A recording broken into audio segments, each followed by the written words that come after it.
Welcome to Disruptive Successor, a show for next generation leaders in family businesses and entrepreneurs who want to disrupt the status quo and take their existing business to a whole new level. We all know that what got us here isn't going to get us there.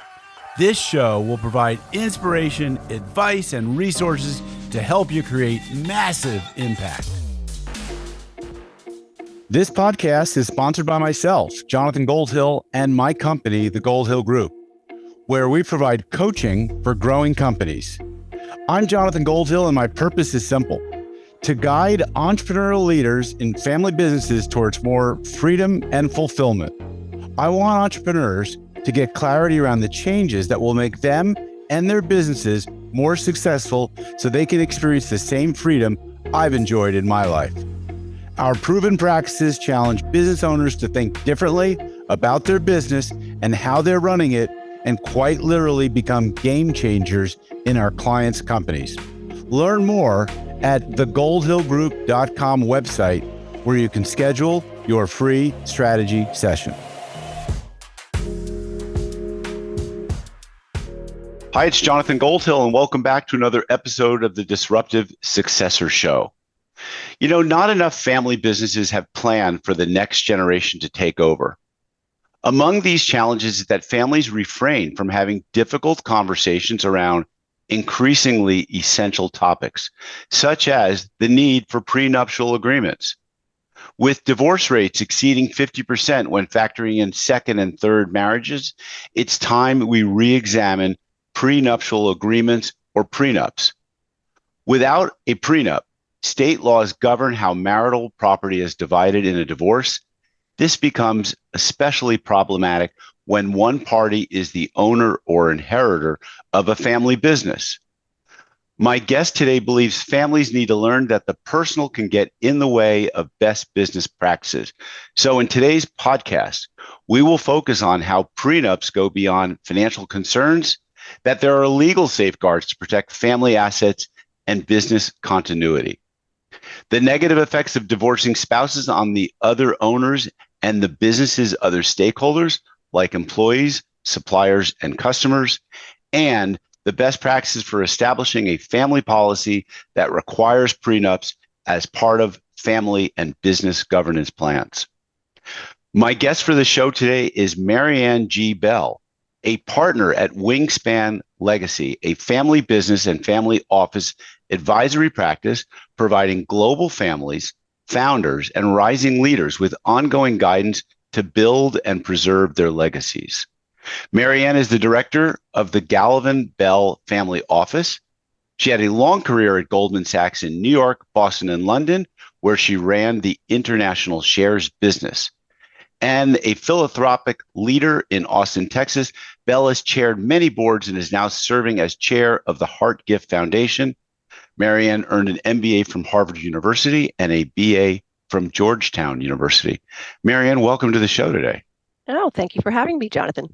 So this is a really interesting and exciting topic. So let's get started with, what's your journey been to where you are today? So give us a little background about yourself, please. Sure. Well, thank you for sharing my bio. And I think it's important for people to think about their lives in different chapters. You know, we all have different chapters that lead us to where we are today. I know there's many people who enter into this business having come from a family business, but that was not my journey. I began my career and spent, as you mentioned, almost 20 years on the trading floor. I'm wearing a headset today, and I was wearing these in the 90s. But what was fun about the 90s and the ecosystem of financing is dramatically changed today. But what was interesting is that entrepreneurs went to the capital markets for financing. And so you saw what is today the biggest and largest tech companies coming to the market when they were small, little, early revenue stage businesses. And you'd see these entrepreneurs have massive amounts of wealth creation in front of you. So I had an early experience with founders who created wealth. And then after my time in Wall Street, I, as you mentioned, spent a tremendous amount of time in the philanthropic arena. And really what that was is working on boards and their governance.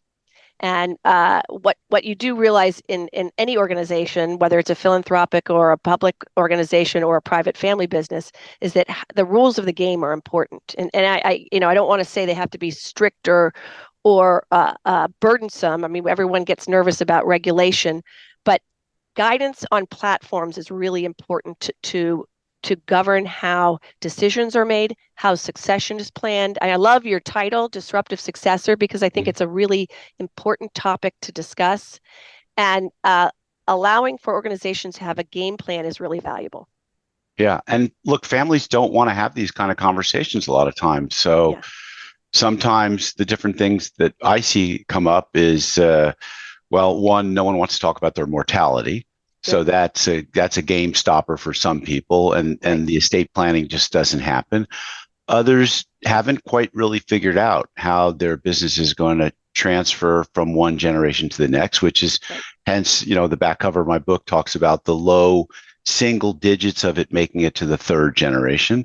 Right. And people also, things I've been called in as a consultant for more than 30 years. I have occasionally been called in by bankers saying, well, I remember getting called in by a guy who said, this man built a $30 million construction company, and he's just died of a heart attack, and his wife was just thrown into it, and she has no idea what she's doing.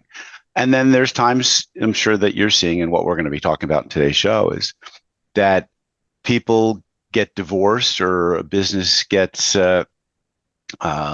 somehow split up, and then weird situations are with family members or involved in a business that maybe shouldn't have been or don't know anything about it. Right. Right. No, that's exactly right.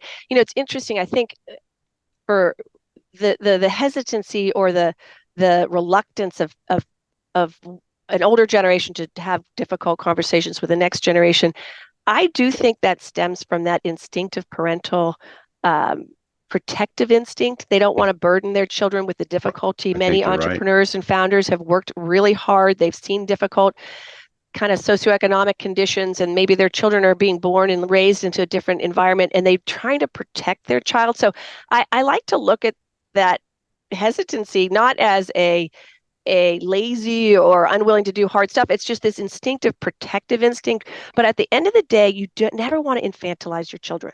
You Right. want to give them agency and respect. The ultimate way in which you show respect, care, and validation is give it people information. But I think shifting that lens and that mentality is difficult for owners. And listen, I'm sorry you've had to jump into some very difficult conversations. What we like to do is try to plan, anticipate. I mean, there's going to be tricky times no matter what, in business and families and everything. Life happens, health happens, businesses happen. So you're going to have challenges, but to anticipate and try to, what is one of the words I was looking at? I don't know, one of the publications of the words of the year, to try to de-risk Mm-hmm. Yes. the platform. Right. You try to anticipate what is around the corner, and there's so many. I will be not to say low hanging fruit, but I would say in some ways a prenup is low hanging fruit in that way because it de-risks the ownership of concentrated business such as a family business. 100%. But Yeah. listen, I what you're doing is really helpful because it starts to have those conversations. I'm a huge advocate of the kind of drip, drip, drip of the dialogue versus the fire hose. Right. The fire hose doesn't work. And the fire hose looks like what? What's the context of that? Well, sadly, a fire hose, and I'm sure you can throw in some stories. We have a sad, somewhat story that we're working with a family where the principal who started the business was going for a routine medical. I think it might have been a gallbladder or something. I don't actually know what the medical condition was, but it was a relatively healthy late 60s-year-old gentleman who died on the operating table. And so all of a sudden the children who knew nothing, that's the fire hose. They Gotcha. had to Okay. jump in and learn a bunch of stuff about the business, and they just didn't know. Right. Unfortunately, even in what also gets revealed is how much you don't know, and then sometimes things that were just not done well. Well, I was thinking that the fire hose was an estate planning attorney telling someone what they need to be doing and fire hosing them with information, and that the recipient is not in a a receptive place to be able to hear all that. And so they don't go forward into the water. They disappear, run away from Right. it. And then they Right. come back a few years later and they're no further along and God forbid something happened like a gallbladder incident on the Right. operating table. Right. And so these are really important things. And so like I would imagine that the concept around prenups has changed a lot. I got married 3 decades ago. Been divorced for 10, but I got married 3 decades ago. And the concept of a prenup to me at that point in time in my life, in my mid 30s, was this is ridiculous.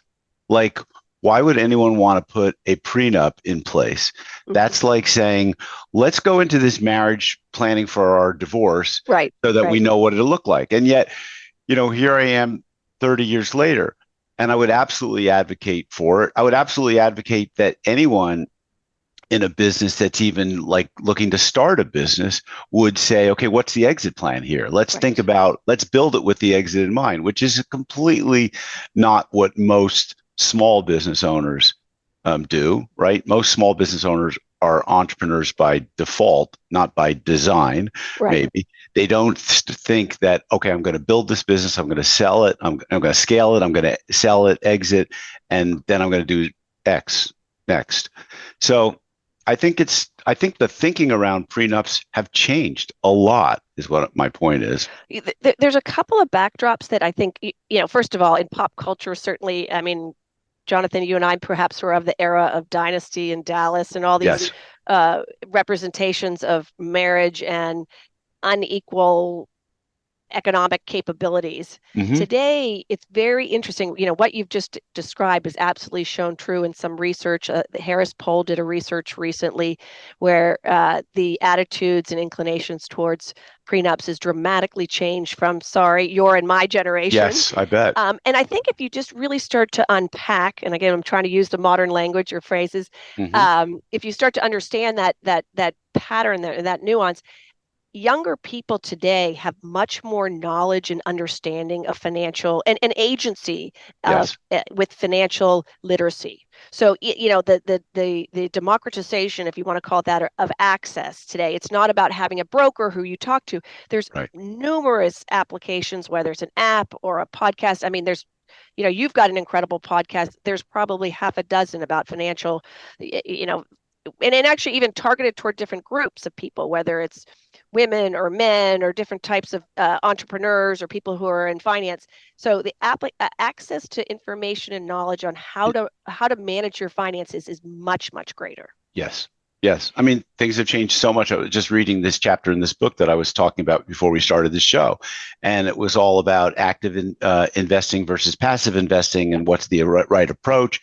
And ultimately, can you get ahead, which is what I've been trying to do with active investing. And, back in the day, 20, 30 years ago, knowledge didn't get out as quickly, didn't Correct. disseminate instantly. And so there was an arbitrage of, if you will, of knowledge where you could make a buy or a sell based on the fact that you had information and others didn't. And today that has been completely leveled. There is Yes. so it kind of it calls into question the use of managers in managing your Oh, portfolios because that's another information is podcast, perfect. but I Right. totally Oh, agree with right. you Let's on not that go one. there. But I think that you're right. You're 100% right that the access to information and the understanding agency, and also even just this idea of managing towards whatever goal you want. I think the objective goal of working towards whatever huge amounts of money isn't always the plan for a lot of people. Some Right. people even have a plan um, to retire early, so they're managing their lifestyle. So there's not just the baseline introduction, what's your credit score, what's a bond versus a stock, or how do you create a portfolio, but really what type of lifestyle do you want to construct that allows you to achieve your goals. So I think that's a starting point. The other factor that is just a reality of today's life is that with the massive increase of costs of higher education, a lot of young people finish out their academic lives with significant debt. Yeah. And Or so don't when even you, go, I would imagine. I mean, it just yes, the value proposition just doesn't seem to be there like it used to be. right, right. So, But and so when you kind of deconstruct this idea of this wonderful relationship filled with love and marriage and lots of heart surrounding it, it's a contract. Yeah. And when you enter into a marriage, it's a contract. And certainly I live in Texas. Texas is a community property state. Hmm. There are 9 community property states. And when California you being one enter, of them. Yeah. exactly, so California and Texas being 2 of the top 3 largest populations in the country, you've got 40 million people. We have 30, so you're talking 70 million people in Hmm. this country, in addition to the 7 other states, are governed by the laws of community property. And what that means is the minute you're married, you have equal ownership of assets and liabilities. Right. And I think there's a different sense when you enter into this marriage that young people now bring to the conversation, what their assets are and what their liabilities are and who's responsible for them. So So I let's think talk about how do you structure, or how would you recommend structuring a conversation with your soon to be wife, or maybe you're already married and you're about to either buy or inherit some of the business, maybe as part of a whole transition plan from one gen to the next, and you want to exclude them from that piece of the pie, and yet maybe you've been together with this person for a number of years, perhaps either married or preparing to get married, and now suddenly you're saying, well, this over here is really mine, and the family doesn't, right. you could always say the family has talked about this and has decided everyone must have a prenup before we transfer any equity.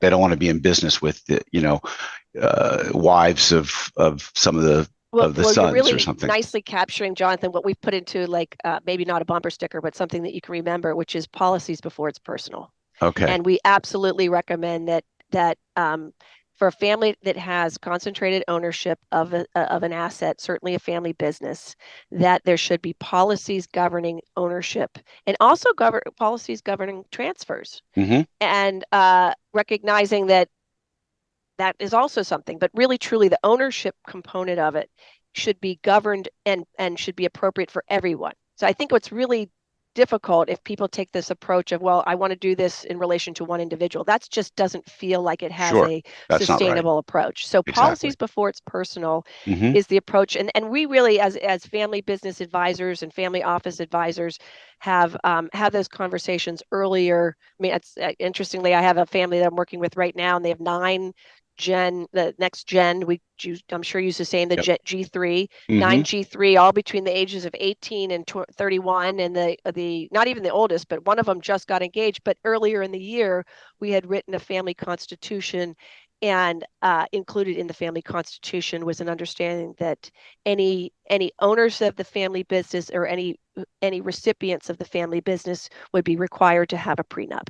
So And when what? this young person got married, it was not really a difficult conversation. Okay, so take us through what's entailed in prenup. I mean, can I just go to LegalZoom.com and download a boilerplate? Or what's different from what might come from that versus what's constructed with an attorney or a person Legal who's advisor. quarterbacking that? Yeah. Yeah, the first objective that you need to define is what is the goal here, and really in many cases the goal is to make sure that ownership of the family business is retained by a defined community. In Okay. many cases, that defined communities are legacy members, and we don't just say blood members, because some of our families have adopted children, and we even define those as adopted children before 18, Hmm. because there is that story of that adopted person who has then eligibility, who's perhaps not as Interesting.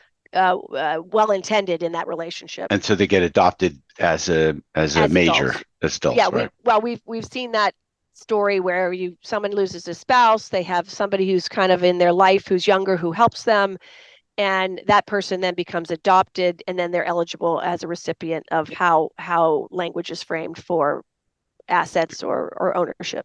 Okay. And again, So, each family's different. So this one, I said, you right, got to go back to the goal. For right. many families, the goal is to keep the ownership of the business in the family tree, in perpetuity. And so Okay.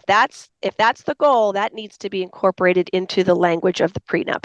Now, as you suggest, there's lots of ways to have legal construction today, and you can download a will, you can download a prenup, you can download a lot of stuff.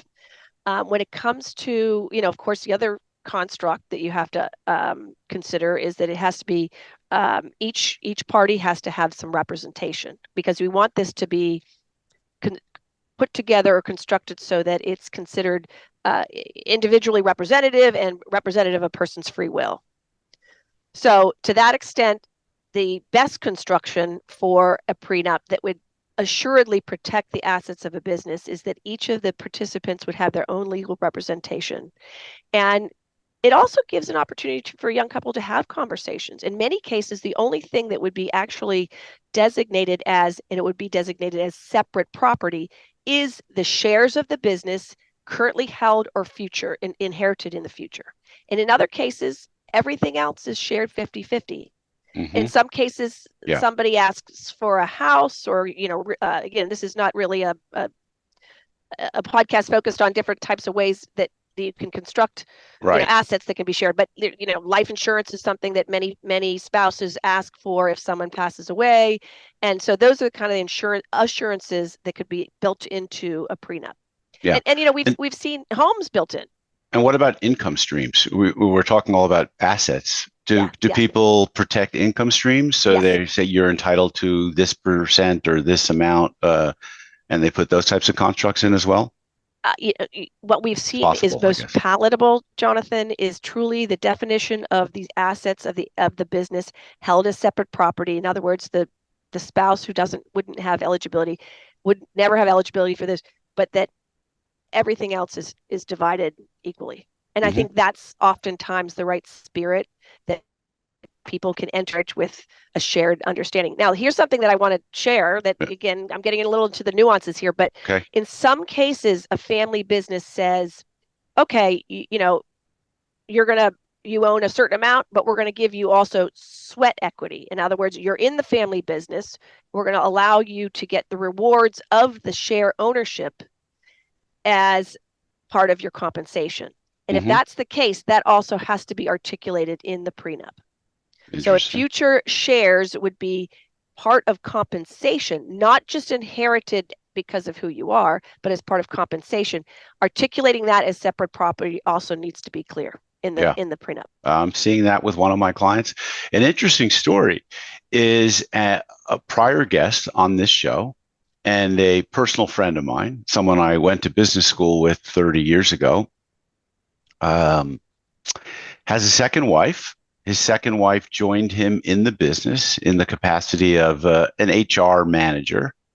And he just brought in a full-time CEO 5 months ago. And 2 months ago, he removed himself somewhat from the business with the intention of buying a retirement home in Southern California, maybe that he would spend a lot more time in. And tragically, he was killed in a head-on car crash. His second wife, current wife, survived the crash, and he left 4 children and an ex-wife. And I don't know what the construct of his, if I assume he had a prenup, he built a pretty substantial business. It was really on fire enough so that he could bring in a paid CEO. But I'm thinking as I'm taking you through this particular story, that there are cases where a spouse is a second marriage, and they meet through the business. I'm thinking actually quite a few clients that I know that have met through their businesses and gotten married, but where one person was the primary driving force behind the business. And the complexity in these types of situations, I can only imagine. Jonathan, you're really kind of leading to one of the other things that's really important, which is, of course, legal documentation before a marriage needs to be constructed well before the marriage, 2 independent lawyers advising. But then maintaining the currency of your estate documentation is also really, really important. Oh my gosh. Some people also have postnups, so that can be another construct that can be determined. It's really a roadmap. I mean, this poor family, these young children, or I don't know how old the children are, but this woman who survives this car accident, she's obviously, this has been a trauma. For her to now have to documentation when she didn't have any understanding of it, or if it's not representative of that second marriage, those are the things that you have to maintain.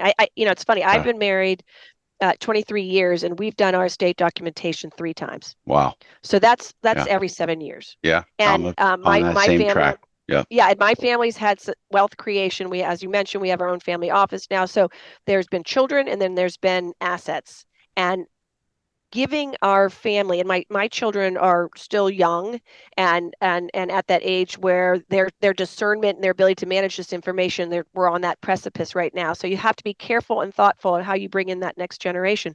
But I think at a very basic principle is that you have to maintain your legal documentation to represent your intent, your design, and your current status, because Yeah. people's status changes. Yeah. Yeah. So, but that's a whole other conversation we won't go down. So I want to talk about the negative effects of divorcing spouses on the other owners and stakeholders in the business. I mean, Right.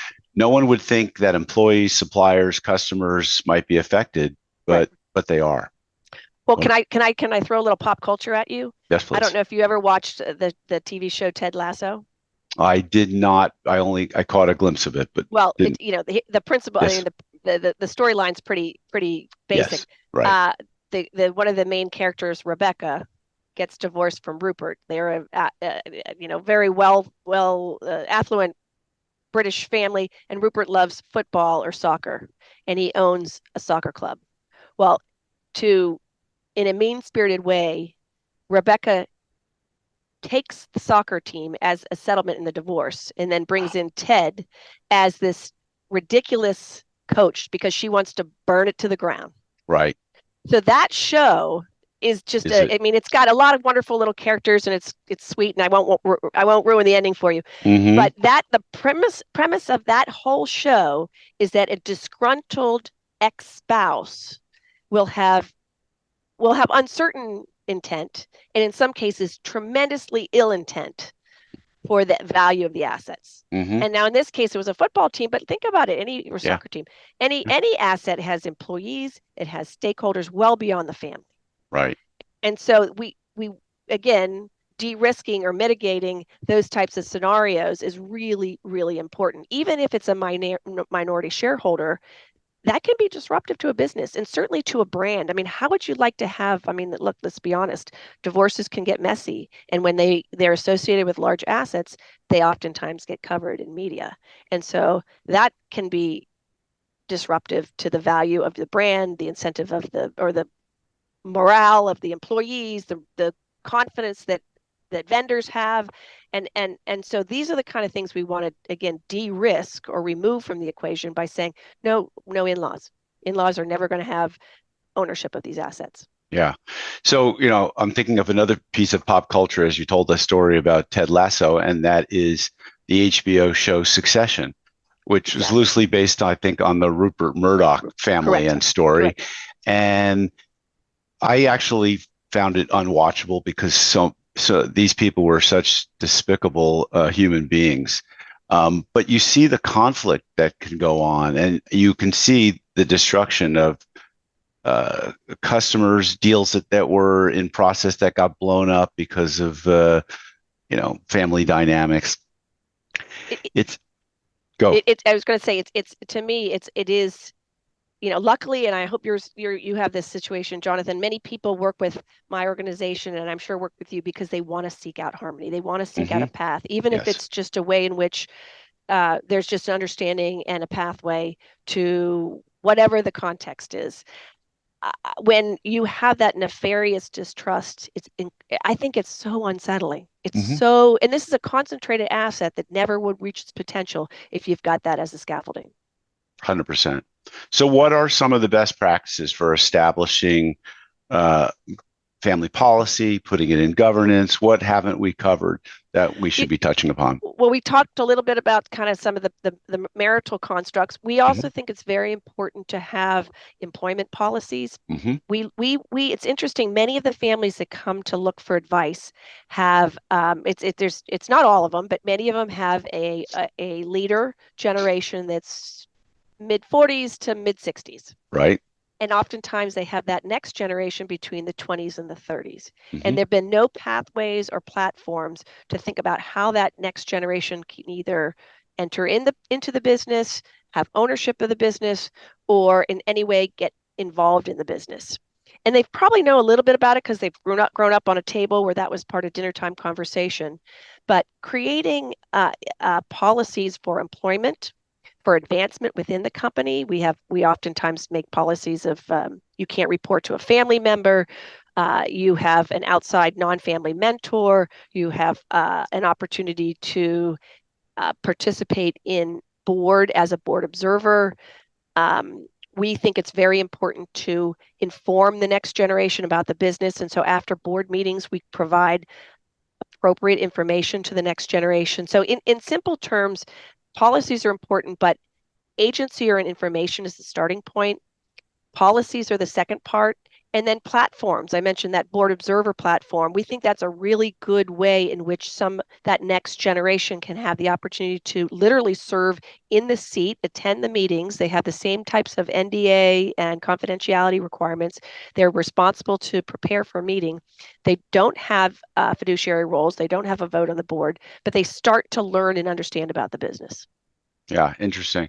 As I'm listening and engaging with this conversation and realizing that family businesses come in all different sizes, right? So it starts at the local level where there's locally needed goods and services, and they have a family that's running a dry cleaner or a mailbox postal type business or a pizzeria. Or last night I was in a diner that is starting to franchise, and the two boys are running it, but the grandfather started it. So it can start at that level, and it can go all the way up to the Rockefellers, the Murdochs. So not all these types of families are going to have the same needs, right? So family governance is not going to exist for this small mom and pop type business. They're not going to have a family constitution for a business that's of a medium size or below. Is there some kind of how do I describe it? Like a roadmap for understanding what phase or stage of development your family or business is in that then helps you decide what are the What's things that we appropriate? need? Yeah. No, Jonathan, I think you've nailed it because some of those constructs that I've framed out may be for larger companies. I think even a smaller family, though, should have employment policies Yes, for sure. and decision-making governance. I Yes. think I don't care if you're a we have one family that we've worked with that has a gym, and it's the two siblings are running it, and I'll Hmm. tell you, they fight all the time Wow. because they Yeah. don't have decision-making governance. Who has the Right. authority to make decisions on different things? No matter what business you're working with, decision-making governance is really important. Who owns what? And owns maybe is a delicate word because you want to make sure there's aligned and consensus. Hmm. But who has authority over what parts of the business and whose roles and responsibilities are defined? I think that's a very basic starting point.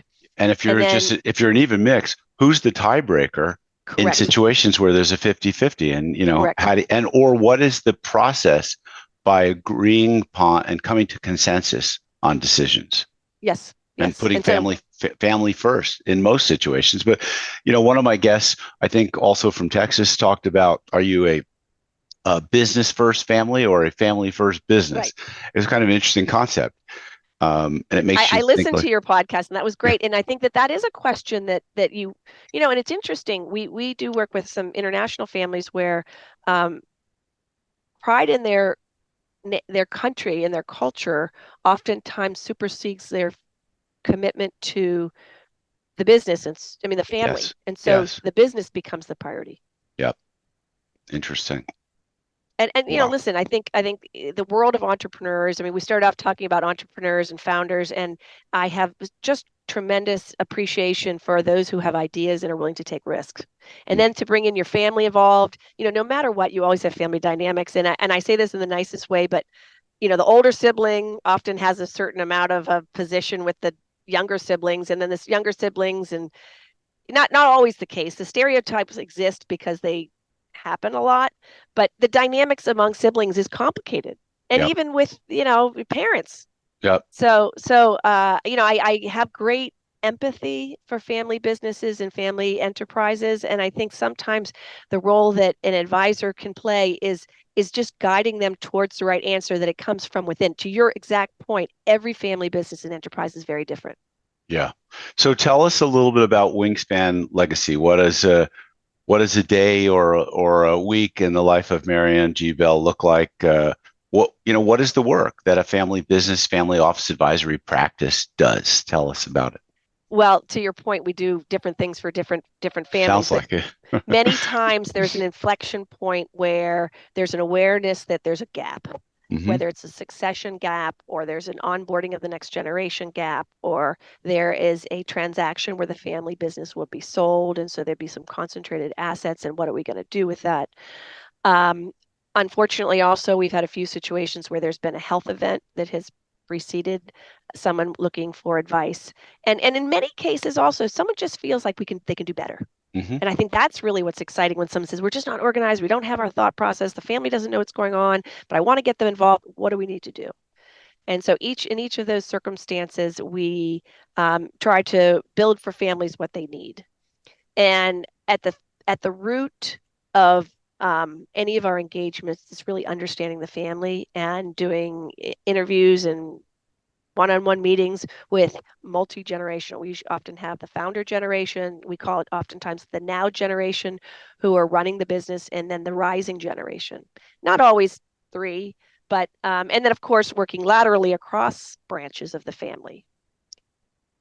And so that's where we begin, and we start to understand the family's identity and their value system and what's important to them. Interesting. And then who is your client? The family or the business? That's a great question. That's a very great question. In some cases, it's directly with only the family. Hmm. Oftentimes, the Hmm. construct of the engagement comes through the business Right. because ultimately families want both. Right. Right.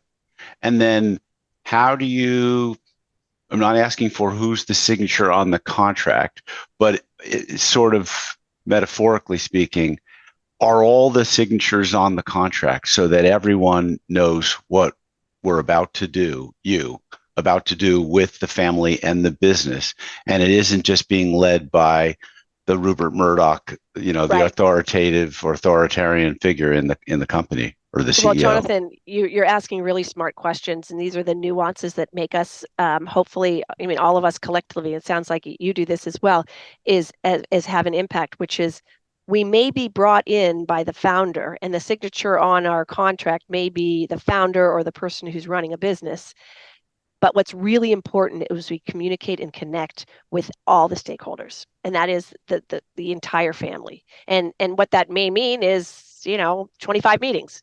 Hmm. And what we think is very important is when we are brought in, that there's an endorsement by the family leader of our work, but that everyone who's part of the family is invited to engage.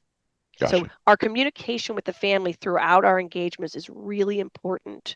And it can't just be through the founder or the authority figure. In many cases, families have ownership and authority that really aren't aligned. And so one person really has control of a business, but other people own it. And you never want to only be representative of one person, because that's not going to get the full representation of the family's interests, goals, and objectives. Sure.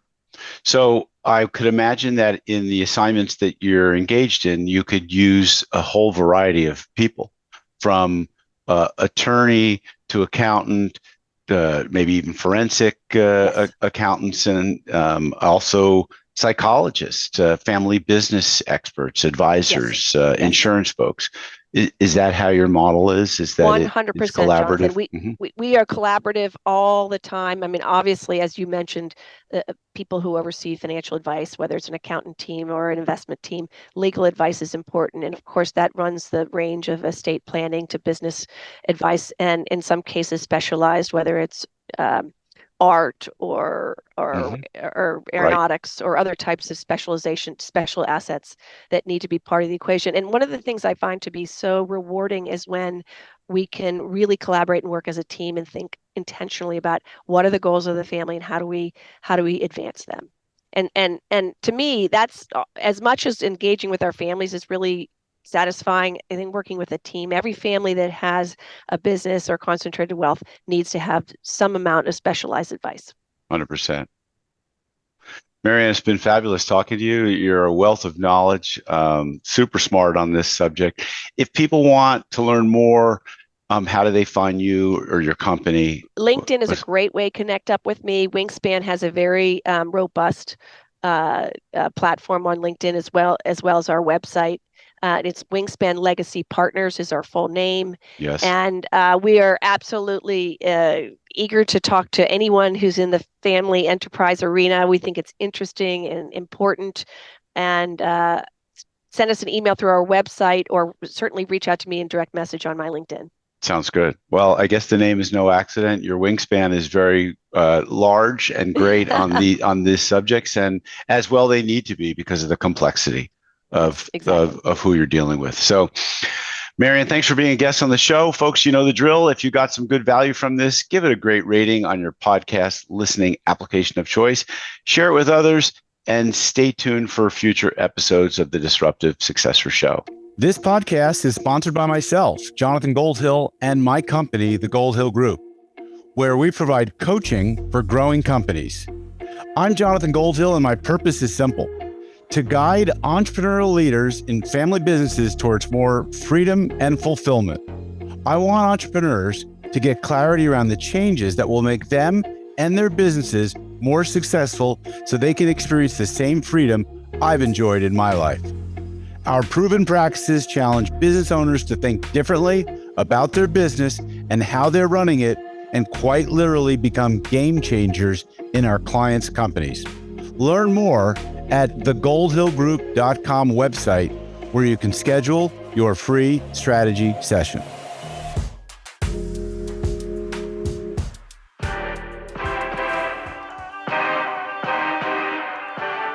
Thank you for joining us on the Disruptive Successor Podcast. If you enjoyed today's episode, please subscribe, review, and share with a friend who would benefit from the message. If you're interested in picking up a copy of my book, Disruptive Successor, go to disruptivesuccessor.com.